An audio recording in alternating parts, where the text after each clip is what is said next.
Hello friends, कैसे हो आप सब। तो मेरे दिन की शुरुआत हो गई थी। मैं फ़्रेश वगैरह हो गई थी, नहा वगैरह लिया था मैंने। और उसके बाद सबसे पहले की पूजा। पूजा करने के बाद फिर मैंने अपने लड्डू गोपाल जी को भोग लगाया, जिसके लिए आम और सेब काट लिए थे मैंने। और लड्डू गोपाल जी की भोग के बाद ही हमारे घर में सभी को खाना मिलता है। तो बस भोग लगाने के बाद फिर मैंने ब्रेकफास्ट की तैयारी में लग गई थी, जिसके लिए मैंने भिंडी काट ली हुई थी और भिंडी को तड़का मार दिया मैंने। उसके साथ साथ ही मैंने चाय चढ़ा दी थी, क्योंकि सुबह सुबह मेरे हस्बैंड को चाय ज़रूर चाहिए होती है। उनको रोटी के साथ चाय पीना बहुत पसंद है सुबह सुबह। तो बस फिर चाय भी मैंने चढ़ा दी हुई थी। और हाँ, संडे था तो आज थोड़ा स्कूल वगैरह नहीं जाना था, तो सारा काम अच्छे से हो गया। तो चाय भी बन रही थी, भिंडी भी मैंने चढ़ा दी हुई थी। उसके साथ साथ फिर मैंने रोटियां बनाना स्टार्ट कर दी कि रोटियां बन जाएंगी। तो बच्चों को मैंने साथ में नहला दिया था, बेटी को जो है अपने साथ ही नहला दिया हुआ था, और बेटे को पापा ने नहला दिया हुआ था। तो बस वो भी नहा के ब्रश वगैरह करके बैठ गए हुए थे रोटी खाने के लिए। तो भाई जैसे उनको पता चला कि फुलके बन रहे हैं, दोनों ने मना कर दिया, मम्मा आज तो संडे है, हम फुलके नहीं खाएंगे, हमें आज परांठा चाहिए।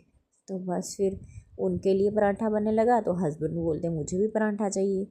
तो बस फिर मैंने अपने लिए फुलके बनाए और हस्बैंड के लिए और बच्चों के लिए परांठा बनाया।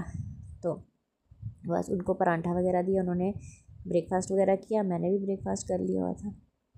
फिर टाइम आ गया ब्रेकफास्ट वाला काम ख़त्म करने के बाद, मेरा बेटा आ गया था मेरी हेल्प करने के लिए। ये मेरी हेल्प रोज़ करवाता है। इसने जो भी बर्तन मैंने साफ़ किए हों, ये उठा के उनको तो पूरे रैक्स पे लगा देता है। तो ये इतनी सी हेल्प भी मेरी बहुत ज़्यादा हेल्प हो जाती है। बॉटल्स भर के रख लगा देता है, बर्तन जो धोए हुए हैं वो रैक्स पे लगा देता है। तो ये बेचारा मेरी थोड़ी थोड़ी मदद करता ही रहता है, जिसको पता है कि मम्मा अकेले लगे होते हैं। तो ये मेरी छोटी छोटी हेल्प करता है। तो हस्बैंड भी मेरी काफ़ी हेल्प कर देते हैं, बट ये भी मेरी बहुत हेल्प करता है। बेटी भी छोटी है, कोशिश तो वो बहुत करती है करने की, बट अभी वो हो नहीं पाता उससे। वो हेल्प करने आती है और उल्टा कुछ ना कुछ गड़बड़ कर देती है इसी चक्कर में। तो हाँ, बस फिर उसके बाद जो ब्रेकफास्ट वाले बर्तन थे वो मैंने सारे साफ़ करने के लिए डाल दिए। तो ये साफ़ कर रही हूँ, साथ साथ में बेटा जो है लगाते जा रहा था। तो पूछ रहा था कि कहाँ लगाऊँ कहाँ नहीं लगाऊँ। बस फिर ये बर्तनों वाला काम भी मैंने ख़त्म कर दिया। उसके बाद बर्तन वगैरह करने के बाद जब बेटे ने सारे बर्तन लगा भी दिए सिंक में, तो फिर मैंने सिंक दोनों अच्छे से साफ़ कर दी। क्योंकि ये कि मैं बर्तन साफ़ करने के बाद सिंक जब अच्छे से साफ़ हो जाती है ना, फिर ऐसा लगता है कि किचन हाँ साफ़ है, अच्छी है। तो नहीं तो ऐसे ही होता रहता है कि काम ख़त्म नहीं हुआ, फिनिश नहीं हुआ। तो बस फिर मैंने सिंक वगैरह भी ये साफ़ कर दी। उसके बाद आज संडे था तो कपड़े धोने थे, तो कपड़े धोने वाला काम भी था।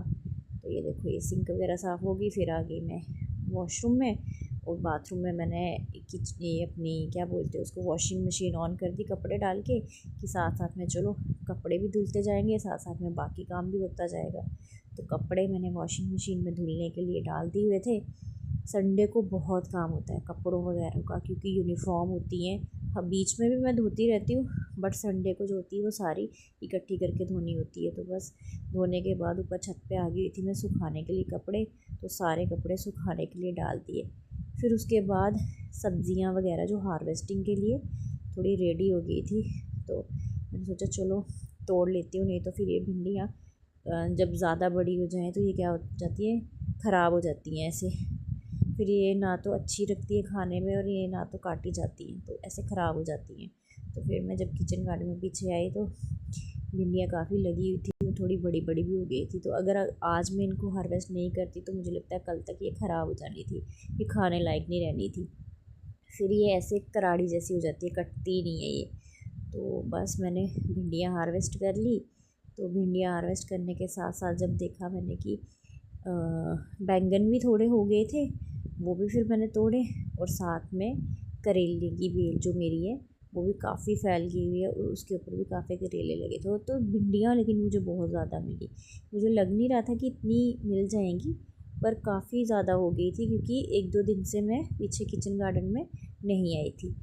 तो मेरा ध्यान ही नहीं रहा था। तो जब सुबह मैंने देखा तो मुझे लगा कि आज मुझे भिंडियाँ तोड़नी पड़ेंगी। अगर आज मैंने भिंडियाँ नहीं तोड़ी तो ये ख़राब हो जाएंगी, फिर ये खाने लायक नहीं रहेंगी। इसलिए मैं किचन गार्डन में पीछे आ गई और मैंने सारी की सारी भिंडियाँ जो थी वो हार्वेस्ट कर ली।